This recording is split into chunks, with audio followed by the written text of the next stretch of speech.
حضرت ابراہیم علیہ السلام کی عادت تھی کہ مہمان کے بغیر کھانا نہیں کھاتے تھے، اور جو کھانا مہمان کے ساتھ کھایا جائے اس کا حساب بھی نہیں ہوگا۔ ساری زندگی یہ ان کو معمول رہا ہے۔ ایک دن بھوک لگی، گھر والوں کو کھانا پکانے کا کہا اور خود مہمان ڈھونڈنے نکلے۔ ایک شخص کو جو کہ بوڑھا تھا لے آئے، دسترخوان پہ بٹھایا، کھانا جب لگ گیا اس کو کہا اللہ کا نام لے کے شروع کرو۔ اس نے کہا میں تو اللہ کو نہیں مانتا۔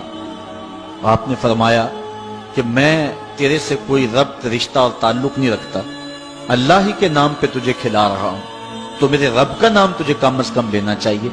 اس نے کہا میں تو بتوں کا پجاری ہوں اور روٹی کے چند ٹکڑوں کے لیے اپنے بتوں سے بے وفائی نہیں کر سکتا۔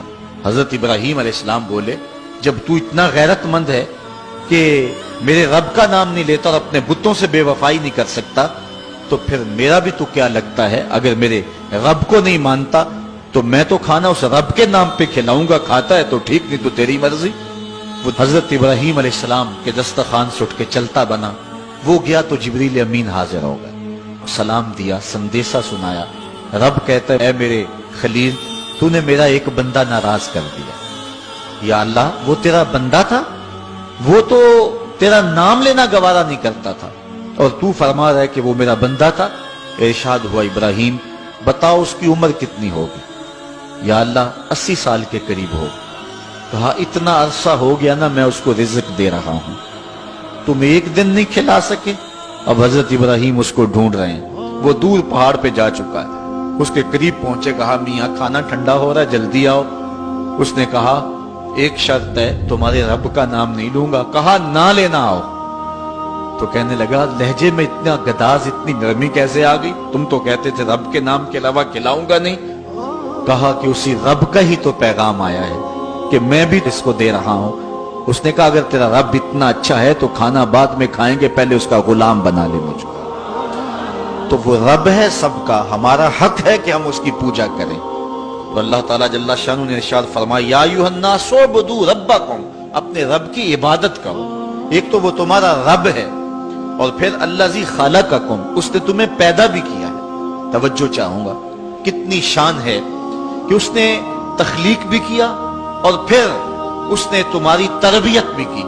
جو تخلیق بھی کرے اور تمہاری تربیت بھی کرے، کیا اس کا حق نہیں ہے کہ اس کے حضور سجدہ ریزیاں کی جائیں؟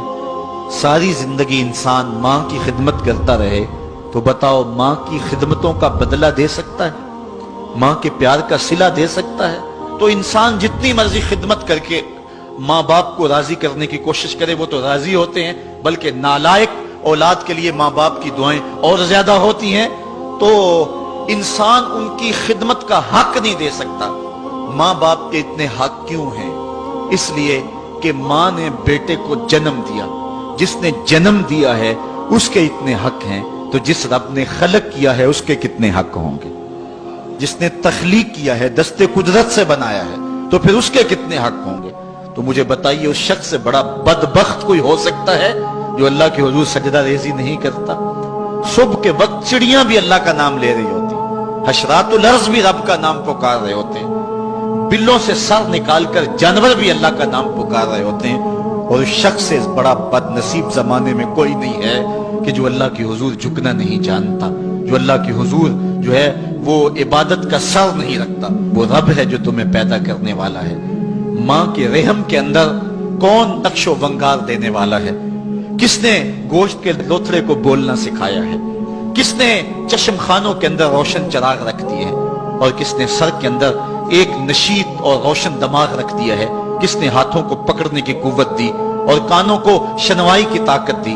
اور کس نے جو ہے وہ سونگھنے کی قوت اور قوت شامہ ناک کے نتنوں کے اندر رکھ دی؟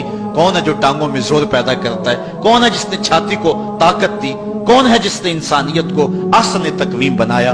انسان کیا تیرا حق ہے کہ مسجد کے قریب سے تو گزر جائے اور اللہ کا نمائندہ پکار رہا ہو حی علی الصلاۃ حی علی الفلاح، آجا نیکی کی طرف، آجا نماز کی طرف، اور تو جو ہے وہ اس کو سننے کے باوجود گزر جائے؟